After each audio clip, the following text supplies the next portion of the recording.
Welcome back. In this latest episode of Decyphered, we'll take a look at the GMX hack.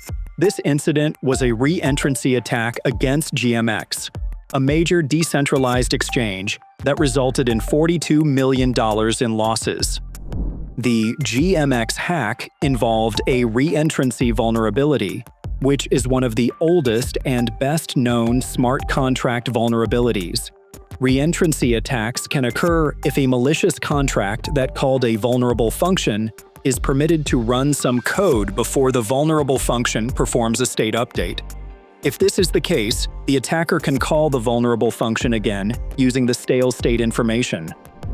The GMX smart contract had a vulnerability in its execute decrease order function, which is called by the project's order keeper smart contract. However, the function failed to properly check its provided inputs, allowing the attacker to pass the address of their own smart contract as an input. This is significant because the refund process for the smart contract involved passing control to the specified address.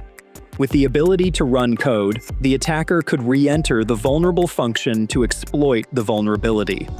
The GMX hack was made possible by a circular relationship between various elements of the GMX ecosystem.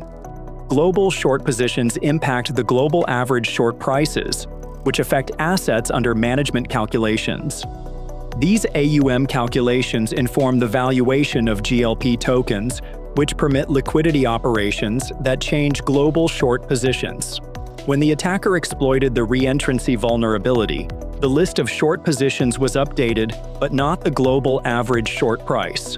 With an incorrect and very low average price, the AUM calculations and GLP price increased.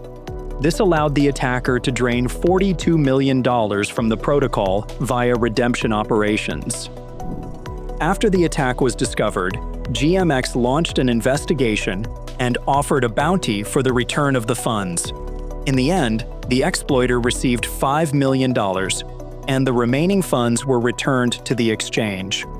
The retrospective also revealed that the reentrancy vulnerability was introduced as part of a patch for an earlier issue.